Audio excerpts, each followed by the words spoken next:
Hey there, and welcome back to Hold and Modify, YouTube's most poorly produced, underproduced Amiga channel. It's Q, and that is just the letter Q, zero, or not a zero. Wait, zero with a line in the corner makes a Q, right?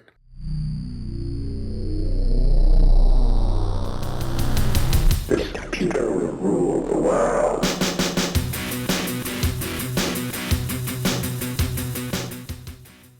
I've made a lot of videos using 3D software like VistaPro, Senior Animator, LightWave 3D, my favorite, and most recently World Construction Set, which I am going to do another video on once I learn better how to use it, because that program is pretty wild.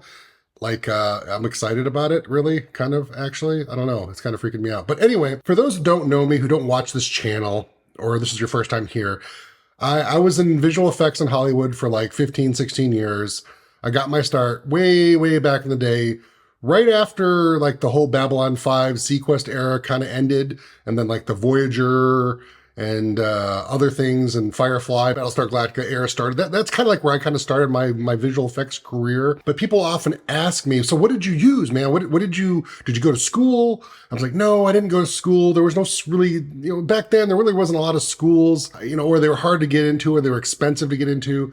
So what software did you use? What did you do? Well, I kind of just taught myself, with my Amiga 3000, I was fortunate enough to have, and I used 3D software off the shelf. And the first 3D software off the shelf I ever used was not LightWave 3D. No, not at all.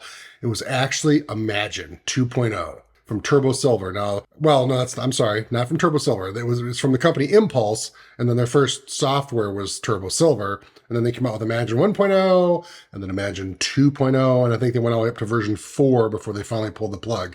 But Imagine 2.0 was the first 3D software I ever used on my Amiga. And I actually used this for a long time. I used this, even when I was starting to animate in LightWave, I was still modeling in Imagine, because it took me a long time to figure out how to model in LightWave. And as some of you know who are regulars on my channel, what does Q not like to do? He does not like to model. I hate modeling. Don't take pictures of me. I'm not going to take my shirt off. If I do, you're probably going to throw up. I don't like modeling, and basically Imagine made modeling easier in my mind. So I used Imagine for a long time, even after using LightWave. So what I wanted to do for all of you here today was go ahead and install Imagine. And yeah, as you can already see up here, spoiler, Babylon 5 models for Imagine. Thank you, Junshi. I don't know if you're still around. I appreciate that you made these models for Imagine. We're going to check them out, hopefully. Do I remember how to use Imagine, even though I used it for like 3 years? No, not at all. That's going to be a disaster. I'm sure, this is going to just not be any kind of thing you should ever want to do yourself. All right, so because, yes, we're using the, modern version of Workbench 3.2.2.1, that is, the guys, you really need to just like round this up or something. Oh my gosh. Yeah, we're going to go ahead and install Imagine 2. I think I have all I need. Let's open this up here. By the way, I want to thank a lot of you for who do watch my videos. You suggested that on these kind of videos where I'm using my M3 iMac and I'm using FSUAE, don't set it to 68060 Q. Don't do that. That's ridiculous. Set it to 68020 or even 68040 with the FPU 688882, whatever. That's all you need. Don't go to 68060. You're going to have better performance, better reliability with the emulator. And so I've done that. For this run that you're watching, I've done that. So here we go. Here's Imagine. And all the stuff you're seeing here, this is because you can actually boot off this disk and it'll just load right into the program. I'm going to go ahead and just, well, let's see here. Let's click in here. And let's do a show all files. Is there going to be a bunch more stuff in here? Oh, there is. So there's no installer, but that's not the end of the world, folks. Okay, so there's a bunch of other stuff in here. So let's go ahead and fire up our good old buddy Dopus. And we're going to go to wherever that is I was just at, which I think is here. No, it's not. That's not at all where it's at. Oh, look, I'm going to show you how to make, see over here, by the way, these are like shortcuts to drives and things, on your Amiga. I'm going to show you how to make these in Dopus right now. So you hit the little C button on here for configuration, right? Configuration. We're going to click on drives, and this blank here, we're going to click on it, and let's go ahead and we're going to make it orange text, blue background, and we're going to call this Oh, I don't know, Vault, because that sounds really, impressive and stoic. And then you click on the little magnifying glass for path, click to volumes, click Amiga, click OK. So Amiga is my share. That's the share in my NAS. Click OK, click save, and then OK. Oh, there it is. Look at that Vault. Yay! Right, so system install. We're going to go down to Imagine all the people. Yeah, I had to say that. Okay, over here, we're going to go to work. And let's go ahead and create a folder called Imagine. All right, so now I've got our wonderful Imagine work folder here created, and I need to get access to that virtually mounted floppy drive. So it's not going to be DF0, all right? It's going to be, this makes a lot of sense, right? DA0. That's the Workbench, Modern Workbench virtual floppy mounty drive designation, I guess. I don't know why, but it is. So I'm going to grab all of this stuff here. What I don't need are the things that I don't need. So I don't need I don't need libs. These are the info files. I'm not going to copy those things. The DCTV library, I probably don't need. I'm not going to be using it here on the virtual LANs. So in fact, let's just go ahead and turn that off. It's cool that it supports that. This is a demo pick, which is cool. Here's their viewer programs. So, the Imagine, apparently 2.0, and my memory, is really bad, is, a 600K program. It came on one floppy disk. There you go. Going to go ahead and copy that over there. There it goes. Quit. Get all the stuff. Close this to, oh, you know what? We're not done yet, are we? I didn't, oops. Okay, so see how this has a name that's ridiculously long? We're going to change that right now and just call this, yeah, we're not going to do that. We're going to call this B5.ADF. Boom. So he's got the Delta Fighter and the Soul Hunter ship, the Tyrannid, and the Vorlon. Ooh, neat. What's this pick file here? Ooh, look at that. Look at that. Hey, a freaking Star Fury in Imagine and a giant marshmallow in space. Okay, cool, man. Hey, folks, don't laugh. Don't you dare laugh. This was a long time ago. It was like 35 years ago. Computers, all right? And these are people working at home. They don't have any formal training. They just love what they're doing, and they're doing a good job. I appreciate it. All right, so let's grab this. Let's grab this and this stuff and click copy. And out of respect, can we read this doc file? Yeah, here we go. Hey, thank you for downloading these models I created. I hope you find them of some use. This is back in June 24, 1994. Oh my gosh. 1994, folks. Yes.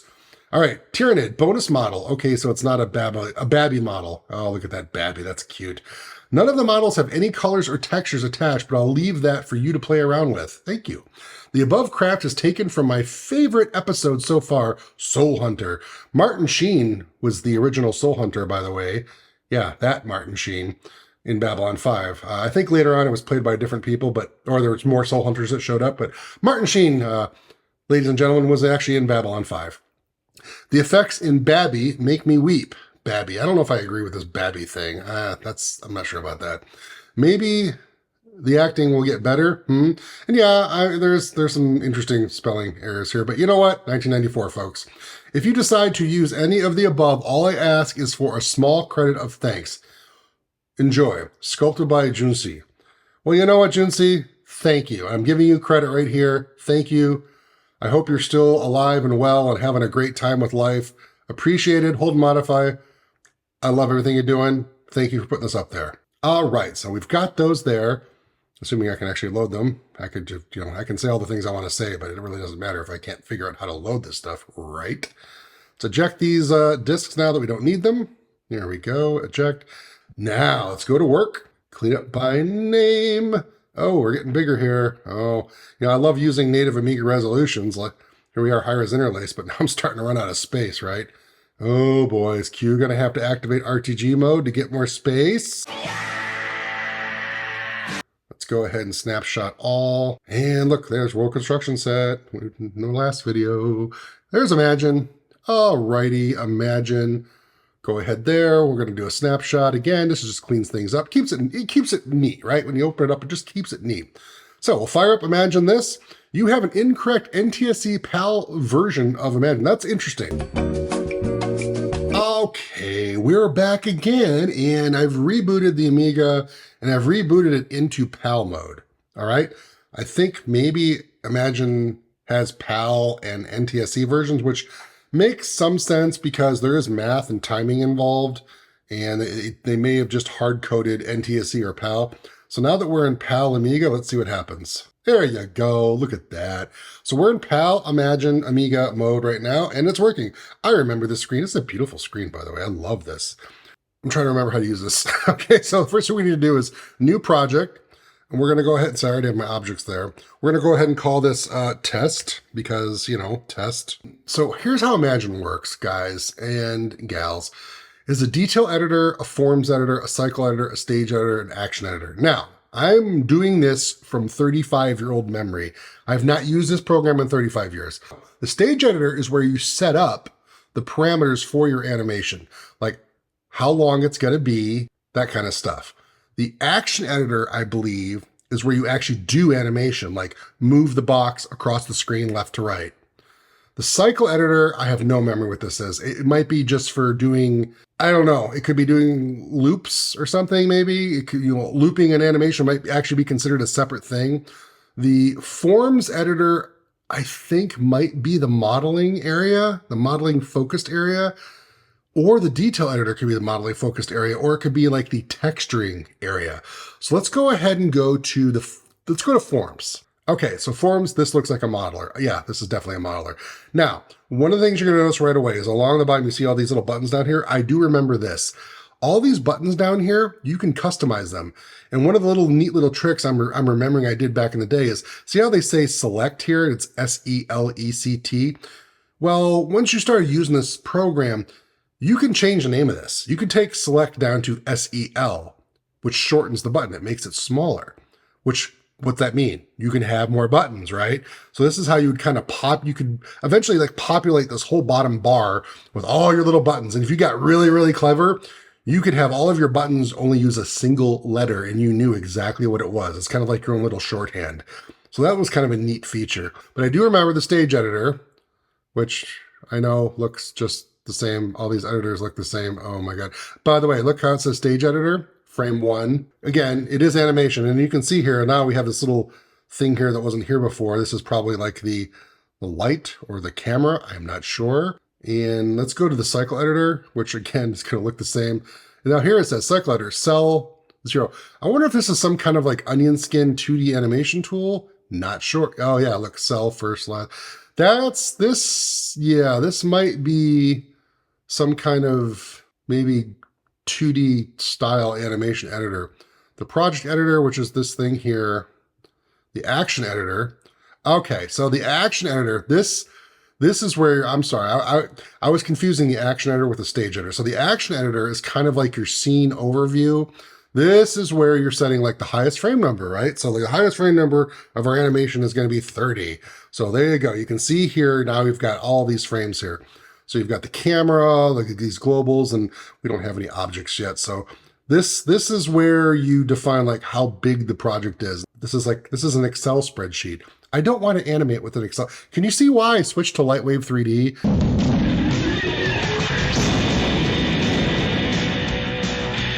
For animation, where you're just like looking through a camera. I don't want to animate through an Excel spreadsheet. But to be fair, that's not true. This was just where you would set it up. Let's load up the Delta Fighter. There she is. Oh, look at all this stuff. So here you go, the Delta Fighter. And here's our perspective view. And like I said, these manipulate this view. See that right there? You can manipulate the view in Imagine doing that. You know, it works. It's not the most convenient way to do stuff, but it works. Now I'm trying to see if I can move the view over here. And I'm not seeing that. I'm right-clicking, I'm left-clicking. Okay. I was trying to move this to, oh, you know what? Look, move. Oh, that's interesting. Look, I'm clicking move and it doesn't let me move, right? How about rotate? No, move, no. I'm just trying to move the view around. That's not doing it. I can zoom out. Okay, so I can zoom out. There we go. That's a little better. Now we can see more of the stuff, the amazingness of it. So yeah, this is the detail editor. Now, how do you render this? Can you render from the detail editor? Aha, camera view. And guess who this is? Here's our camera right here. So we'll click this, then we got to go back down and click on move, M-O-V, and now we can do what? This? And this should update, right? Is it going to update? Let me zoom out here. So yes, the stage editor is where you do the animation. You notice I'm moving the camera. This view isn't updating though. Why is that not updating? Okay. Ah, there you go. So you got to click OK. You move the camera around and you got to click OK. So how do we rotate the camera? Rotate, I'm assuming. Oh, yep, look at that. It's moving. It's moving. Now that I've done that, I want to do a quick run. Oh, wait, here, preferences. Oh my God, look at the preferences. Oh, geez. Oh my goodness. Oh no. A lot of stuff here, folks. But hey, you can completely customize the program, it looks like. Okay, well, let's go ahead and hit cancel and let this redraw. Let's go ahead now and say quick render. No lights? Oh, yeah, no lights. Go. Error rendering. Ah, yes. Okay, cool. That's exactly what I wanted. So what if I say object add? Oh, look at this. Light source. Oh, can I go render now? Oh my gosh. Yay! I did a thing again. I did a thing again. Look at that. There's like stuff happening. This is why I use LightWave. This, you know what this is? Here's Imagine, by the way. You know, Imagine 1.0, 2.0, 3.0, 4.0. They're all pretty much the same. It's this all over again. They just keep adding stuff. This is why I use LightWave. I mean, I hate to keep saying that, but I mean, look, that was Imagine. I used that for 3 years. I don't remember anything about it. LightWave, right? Look, objects. Load an object. Like, I don't know. What do you want to load? Something like, let's load a mug. What is a mug 3? What? Okay, so look, a mug. How do you look through the camera? Oh, yeah, view up here. See where it says view? Look through the camera. So now we're looking through the camera. I want to edit the camera and I want to move it.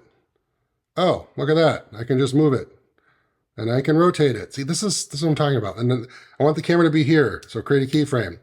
And then let's go to the end. Look at this. Look at this little thing down here, by the way. You can slide the timeline. Now, I'm not trying to, rip on Imagine. I mean, I used the program for a long time, but you have to remember too, it was also, Imagine was one of the early 3D programs. It came out before, LightWave. It was they had no idea what was going on. So they just tried to do the best they could do. And that's, why, it's so awesome that LightWave finally did come out. And I would argue that LightWave was one of the first kind of like, almost what you see is what you get intuitive type animation programs. I mean, here you go. We just created an animation that fast. And, we go like this. We got some stuff.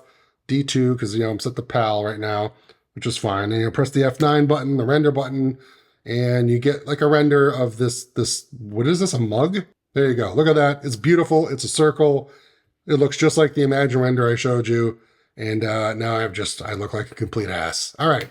Well, anyway, thanks for watching. I hope you appreciate my efforts in showing you archaic, ancient software on Amiga. That's just not demos and games. It's actually some of the amazing graphic software. We showed Imagine and LightWave. And who knows what I'm going to show next time. I don't know, really. And yeah, that's it. I'm done with this video.